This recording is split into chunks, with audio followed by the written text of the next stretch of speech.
안녕하세요. 뉴저지 부동산 쌤 리얼터 리차드 최입니다. 2024년은 리얼터로서 보람과 후회가 참 많은 한 해였습니다. 마켓의 경쟁이 치열하다 보니 오퍼를 넣어도 거절되는 경우가 허다해서 제 손님들의 얼굴을 보기가 참 미안할 정도였습니다. 그러나 또 셀러 측 에이전트일 경우에는 밀려드는 오퍼와 높은 가격에 행복해하는 손님의 모습을 보면서 저 또한 흐뭇한 미소를 짓기도 했습니다. 다가오는 2025년은 또 어떠한 일들이 기다리고 있을지 기대와 희망과 함께 걱정도 없지는 않습니다.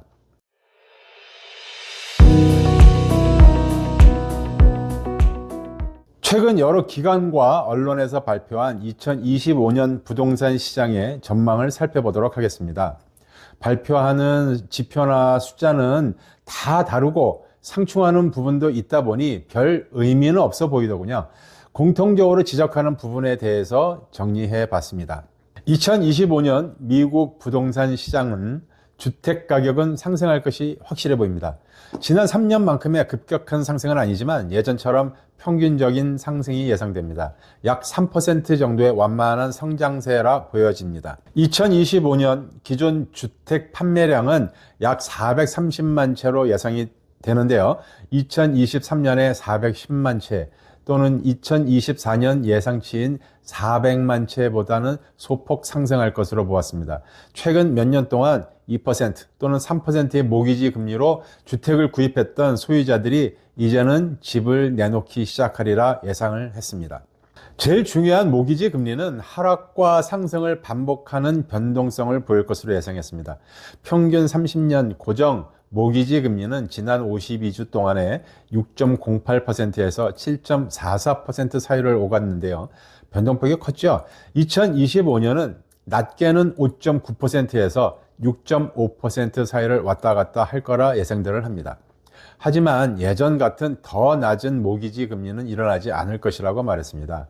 2024년 9월 시장에서 모기지 금리가 6.08%까지 하락을 한 적이 있습니다. 이때 신규 매물이 11.6% 상승한 후에 그 다음 달에 주택 판매가 9.9% 증가했습니다. 이것은 시장이 금리에 굉장히 민감한 수요가 있을 수 있다는 것을 시사합니다. 2024년의 평균은 6.7%였으며 2025년의 평균은 6.3%를 예측했습니다. 현재 주로 남동부 지역, 켄터키, 테네시, 플로리다, 루이지애나, 텍사스에 형성된 바이어 마켓이 남서부 지역으로 확대될 가능성이 있다고 봤습니다만 우리가 사는 뉴저지 주변은 아직 강한 셀러 마켓이 유지되고 있습니다. 또 다른 특징으로 나타나는 점이 높은 주거 비용으로 인해서 작은 주택에 대한 선호도가 높아지고 있다고 봤습니다. 이 경향은 계속 지속되리라 예상을 했습니다. 또 중요한 특이점이 발견이 됐습니다. 전액 현금 구매자가 굉장히 기록적인 최고치로 급증을 하여 2024년 주택 매매의 무려 26%를 차지했습니다. 주택을 소유했던 사람들의 31%가 다음 주택 구매를 위해 전액 현금으로 지불했습니다. 자, 그리고 처음 집을 사는 사람들의 나이가 높아지고 있습니다. 처음 집을 사는 사람들의 중간 연령이 38세로 역대 최고였습니다. 높아진 주택 가격으로 인해 준비해야 할 자금이 늘어난 결과이지요. 자, 그리고 도시의 매력이 다시 커지고 있다고 합니다. 팬데믹으로 인해 교외로 이주하는 추세가 생겨났었는데 사람들은 이제 다시 도시로 돌아가고 있습니다. 10년 만에 가장 큰 증가라고 말을 했네요. 다세대 주택, 멀티 제너레이션이죠. 부모와 자식이 함께 사는 비율인 멀티 제너레이셔널 하우스 홀드 수가 작년에 사상 최고치인 17%로 증가했습니다. 가장 큰 이유는 비용 절감이겠죠. 주택 소유를 감당하기 위해 부모와 자식의 소득을 합쳐서 함께 사는 경향이 늘어나고 있습니다. 결혼율 감소로 인해서 싱글들의 주택 시장 점유율이 늘어나고 있습니다. 미혼 여성이 2024년에 주택 구매 시장에서 24%의 점유율을 차지했습니다. 맞네요. 미혼 남성의 경우 11%였습니다. 또 다른 관심사인 임대료는 아파트 건설이 둔화되면서 임대시장에서 임대료가 상승할 것으로 예상됩니다. 이는 2025년 이후 신규 아파트 공급 감소로 인해 렌트 수입 목적의 주택 소유자와 부동산 투자자들에게는 유리한 환경이 조성될 것으로 분석이 됩니다. 자, 그리고 트럼프 대통령의 새로운 정책이 주요 변수가 될 것으로 예측했습니다. 공화당이 대통령직과 상하원을 모두 차지했고 선거운동에서 공약한 내용이 언제 어떻게 행동으로 옮겨질지는 아직 알 수가 없습니다.